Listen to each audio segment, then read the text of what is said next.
guys, welcome back to the channel. This is Anmol Punitha, and in this video of graph series, we are going to start with the Dijkstra algorithm. In the last videos, we have been talking about the single source shortest path, and in that we covered the BFS algorithm, that how that idea was helping us to achieve the shortest path, especially in unweighted graphs. ठीक है, तो BFS की कहानी ये थी कि BFS was helping us to find the shortest path from a single source, and but that too in a unweighted graph. ठीक है, कि अगर ग्राफ में वेट्स नहीं है, so in that case of unweighted graphs, my BFS algorithm was helping us to find the shortest path.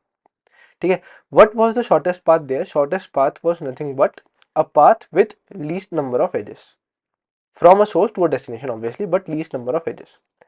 मतलब अगर मैं बोलूँ मेरा सोर्स है लेट्स से 1 और मेरा डेस्टिनेशन है 4, तो हो सकता है मल्टीपल पाथ्स हो, but which path is having the least number of edges. Let's say एक पाथ है जिसमें 5 एजेस है, एक पाथ है जिसमें let's say the number of edges are 3. So I will say that from this source to this destination the least distance is of 3 edges, so the answer is 3. And why was BFS working? क्योंकि BFS works in a level wise manner.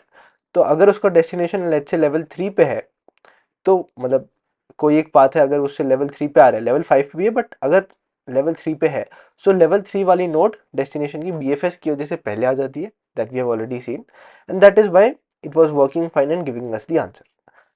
अब अगर कहानी आती है हमारी weighted graphs की, ठीक है, if the graph is a weighted graph, if the graph edges has the weights, what happens there? Let me take an example is something like this कि मान लो ये नोड 0 है, ये 1 हो गई, ये अपना 2 हो गया, ये 4 हो गया, ठीक है. And let's say this is connected like this, the edges are here 3, here 1, here 5 and 2. ठीक है, तो अगर मैं इस node, let's say my source which I'm considering is 0 and the destination I'm considering is 2, ठीक है, source 0 destination 2, तो there are two paths. Ideally there is a path from 0 to 2 and there is a path from 0 to 1 and 1 to 2, ठीक है. This path is only having one edge at a weight of 5. This path is having two edges which are having a sum of weights as 4. ठीक है, so what or which path will we say, or what will be the shortest distance here? The shortest distance here will be actually be 4. Why? Because in weighted graphs the shortest distance means the path having the least sum of weights of the edges. मतलब ये फर्क नहीं पड़ता कि किसी path में एक as है या दो एज है. If I have multiple paths, whatever path is having the sum of weights as least और the minimal is actually that particular shortest path between that source and the destination. ठीक है, this is what happens. Now because this is happening here, so BFS is no more relatable. Why? Because there is nothing or no fundamentals about the levels, about the level wise traversal, so BFS won't work. What happens here or what helps us here is the Dijkstra algorithm. तो weighted graph में अगर shortest path निकालना होगा, so there the story of Dijkstra algorithm fits in. ठीक है, with that being said, what is it and what are the points that we need to take care in Dijkstra, or what is the brief overview? Let's talk about that first. ठीक है, तो Dijkstra again is a single source algorithm. तो उसको सबसे पहले एक source की जरूरत होगी, that you pass the source to it, कि बोलो अच्छा ये सोर्स है और इससे मुझे shortest path निकालना है.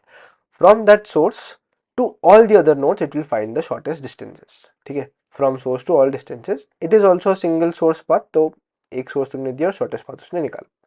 अच्छा, एक चीज, अगर तुम बोलो मेरा सोर्स है लेट्स से 0 एंड मेरा डेस्टिनेशन है लेट्स से 5 और मुझे सिर्फ इनके बीच की डिस्टेंस चाहिए, I don't want the distances from this source to all other nodes, rather just only 5.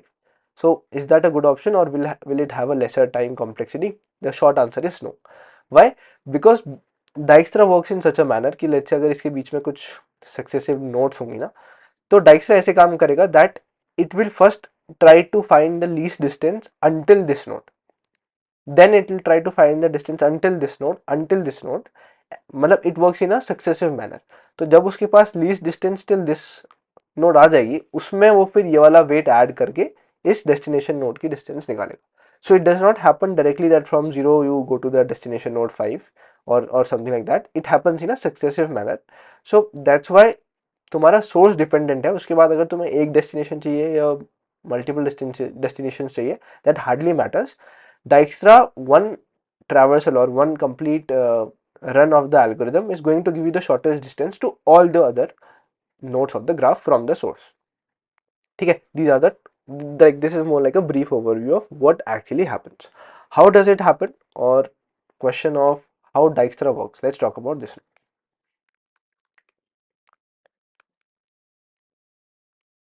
ठीक है, so Dijkstra algorithm is like we have said कि अच्छा इसको एक source चाहिए. So let me take an example where I can show you that how will the traversal happen.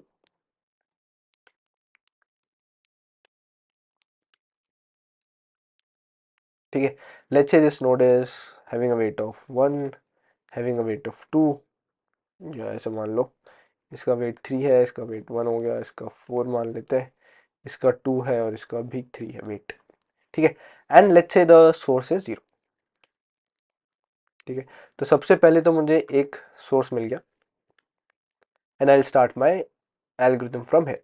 Before coming to how the algorithm actually runs, so Dijkstra also is a greedy algorithm which works in a very similar manner like BFS. BFS कैसे काम करता है, एक बार मैं जो point बताना चाह रहा हूँ एक बार वो सुन लो. BFS works in a way that it has first a particular source node. So we have a queue where we insert the source node, and once the node is out we insert all its neighbors back to the queue, like those neighbors which are not visited. ठीक है, so जब at a point मेरे पास कुछ nodes हैं queue में, so the nodes are out because they are in a queue, so they are out in a FIFO manner, right? This is how my BFS works. तो जो insertion of a node है और वो एक node निकाल के उसके neighbours पे ट्रैवर्स करते हैं, that thing is pretty much same in Dijkstra and BFS. The only difference is of this fact that the nodes are not out in the FIFO manner. So how they are out? Then the question is this, that how the nodes are out. ठीक है, how the nodes are out. So basically what happens कि मैं एक data structure बनाऊंगा. ठीक है, in that data structure let's say initially let me try to start the traversal. तो सबसे पहले मेरे पास नोड 0 होगी and I'll also save that what is the distance of that node. ठीक है, so I'll have some distances initialization initially.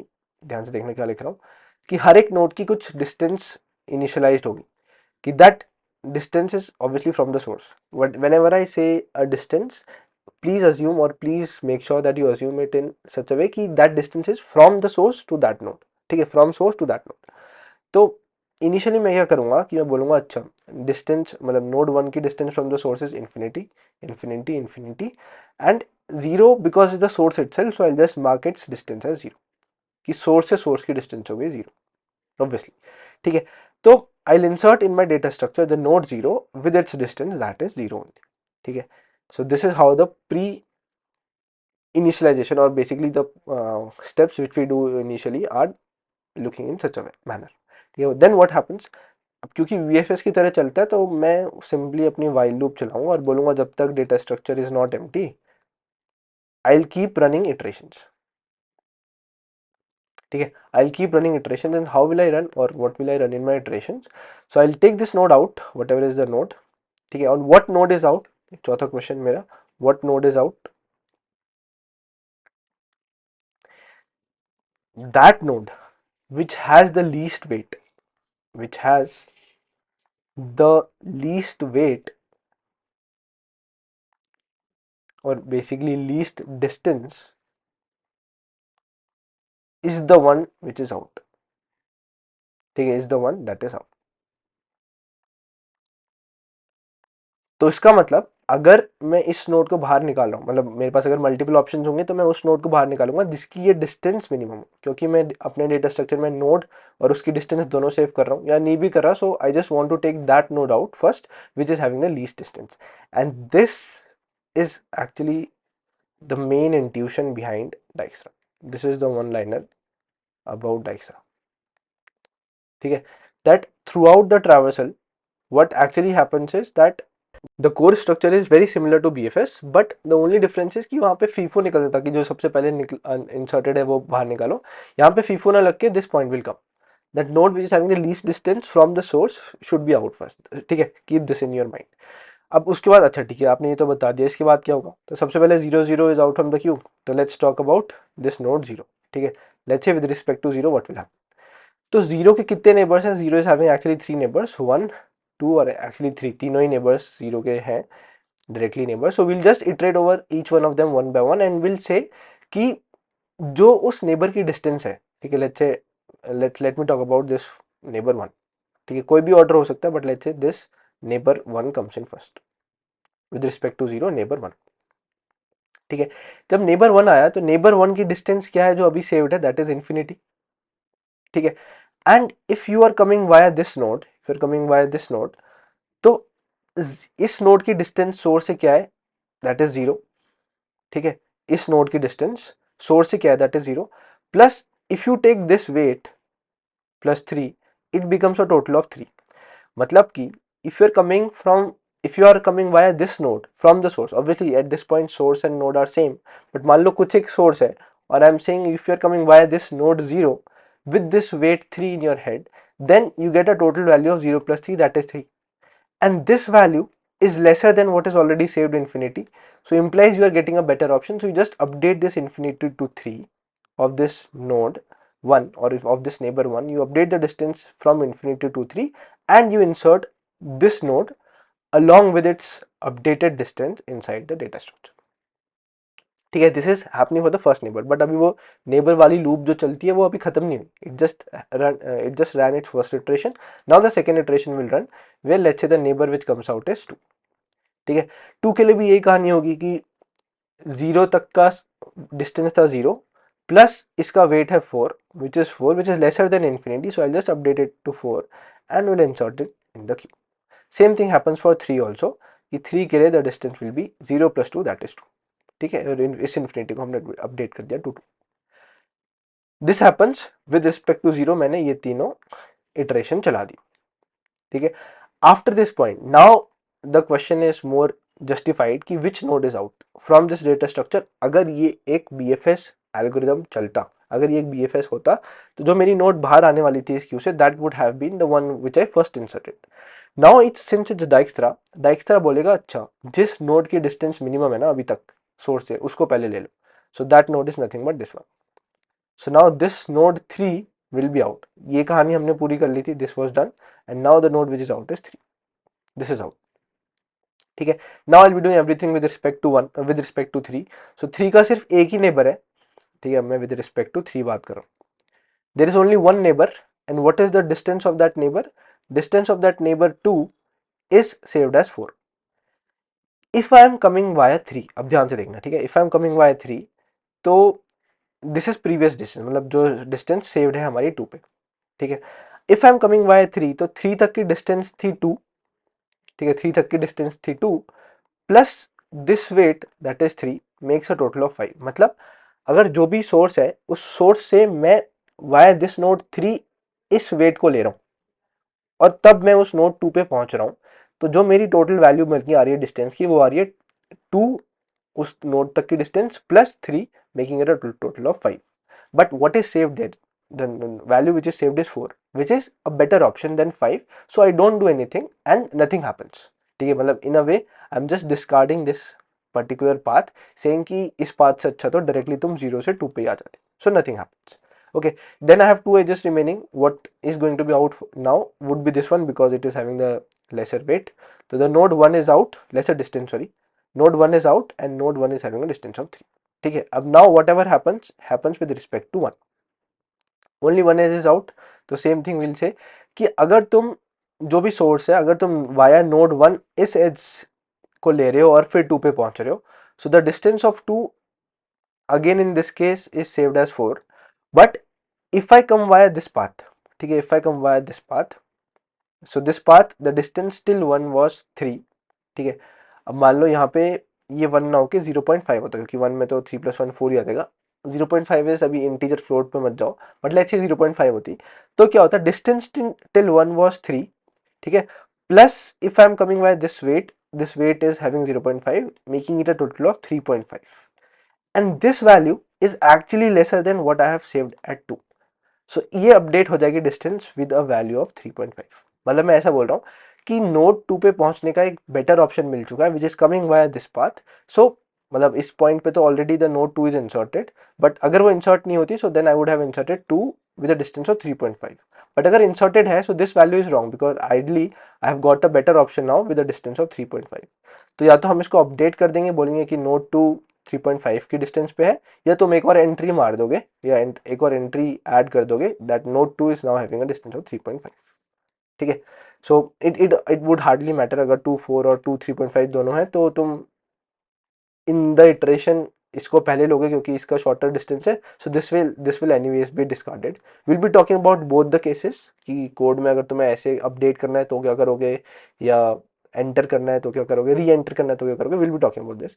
But for this point you see कि I have got a path where 2 is having a lesser distance that I got updated, and उसके अब अगले iteration में I just have only one node left, 2 with the distance of 3.5. This will be out. इसका कोई और neighbour नहीं है, so that's what it is. And by the end the algorithm ends. 0 is having a distance 0, 1 is having a distance 3, 2 is having a distance 3.5, 3 is having a distance 2. ठीक है. And that is the least distances from the source to the respective nodes. मैंने 0.5 इसको इसलिए किया because 3+1 4 ही रहता तो तुम्हें updation वाला केस नहीं दिखता. So just to make it little clear I changed the weight at the end. ठीक है. But I hope that hardly matters and you got the intuition of how the Dijkstra algorithm is working. Let me try to conclude what all steps do we have. तो सबसे पहले हम distance initialisation करते हैं. बोलेंगे कि हर neighbour की डिस्टेंस इज इन्फिनिटी, हर नोड की distance is infinity, and only the source node is having a distance of 0. ठीक है. उसके बाद तुम अपने डेटा स्ट्रक्चर में जो एंटिटी डालोगे वो होगी बेसिकली, मैं डिस्टेंस डालूंगा और मतलब नोड और डिस्टेंस होगी, but the order would matter, but will be talking about that. But what I want is node and it's distance from the source. ठीक है. ये चीज डालेगी मेरे डेटा स्ट्रक्चर में. And I will start like the while loop of BFS. While loop of BFS जैसे काम करती थी वैसे ही मेरा वाइल लूप चलेगी कि while the data structure is not empty. ठीक है. तुम सबसे अच्छा वहां पे फीफो नोड निकालते थे, यहाँ पे कौन सी नोड निकालेंगे, take the node out which is having the least distance with least distance. ठीक है. उस नोड को बाहर निकालो जिसका डिस्टेंस लीस्ट है. उसको निकालने के बाद iterate over the neighbours, iterate over neighbours, and for whatever neighbour you are having a better option. ठीक है. You are having a better option मतलब बेटर ऑप्शन मतलब लेसर डिस्टेंस. तो एक तो उसकी डिस्टेंस अपडेट करो, दूसरा अगर वो ऑलरेडी तुम्हारे डेटा स्ट्रक्चर में है तो उसकी डिस्टेंस अपडेट कर दो, अदरवाइज इंसर्ट कर दो. So either if you have a better option you either update the distance तो तुम करते हो, but you add it in the data structure as well, add in DS. ठीक है. ये चीज़ अगर तुमने एग्जाम्पल में ध्यान दी होगी तो मैं ये चीज़ बोल रहा हूँ कि जैसे मान लो हम 0 से 1 पे आए तो 1 पे डिस्टेंस इनिशियली थी सेव्ड इन्फिनिटी, तो मैंने बोला अब मैं जिस पाथ से आ रहा हूँ that path is a better option. So update this distance from infinity to 3. ठीक है. तो 1 के बदले मैंने 3 लिख दिया, मतलब इन्फिनिटी के बदले 3 लिख दिया, and I add this in the data structure. अब अगर वो ऑलरेडी किसी बड़ी डिस्टेंस से सेव्ड है so will just override it and will it will hardly be a matter of difficulty, but this is how it is working. ठीक है. तो अब क्या है, ठीक है, ये चीज चलेगी and by the end my while loop is empty or basically my data structure is empty. All the nodes are going to have the least distance from the source or the smallest distance from the source. ठीक है. So this is how the whole algorithm works. The main line of the algorithm is this which we noted. एक तो ये चीज main है. ठीक है. That you always pick the node with the least distance, और जो तुम्हारा flow है that we have already seen that it is pretty similar to while loop, but there are little bit of changes in the FIFO order or the node in or the order in which the node is out. So that is one thing, that is all about the basic idea or the intuition behind the Dijkstra. Now what is more on this? So अब तुम्हारे लिए मेरे पास एक question है. तुम हर बार वो note उठा रहे हो जिसकी लीस्ट डिस्टेंस है, right, that is fine, but how are you pretty sure और how is the algorithm working in such a way that you are getting the answer. मतलब एल्गोरिदम काम कैसे कर रहा है इन डेप्थ अगर हम सोचना चाहें कि अच्छा छोटी छोटी डिस्टेंसेस या लीस्ट डिस्टेंस वाली नोट उठाई, but why are you sure that you are actually going to have the least distance saved at every neighbour. ठीक है. That is the first question which I have, that how is it working और what are the cases which how is it working in depth. ठीक है. या अगर मैं बोलूँ कि मैं किसी एक पाथ से शॉर्टेस्ट डिस्टेंस से उठा रहा हूँ, तो गारंटी क्या है कि मुझे shortest path at the end मिल जाएगा। हो सकता है कि क्या पता शॉर्टर ना हटा के, शॉर्टेस्ट ना पिक करके मैं कुछ और उठाता तो मेरा आंसर आ जाता। Like how are these things getting justified, that is one question. The second thing is what are all the scenarios where this works versus where would Dijkstra fail, where would Dijkstra fail. ठीक है, so these are some questions which you might be thinking, और if you're not thinking, then I would like you to think upon this कि वो काम कैसे कर रहा है, why you are pretty sure that this will work, plus how where are the scenarios where the Dijkstra algorithm will fail. We'll be talking about this in the next video where we do a in-depth analysis of the algorithm, plus we'll be taking few more examples, some bigger graphs example, and we'll see how Dijkstra is getting applied there. So I'll see you guys in the next one. Till then, thank you, thanks a lot.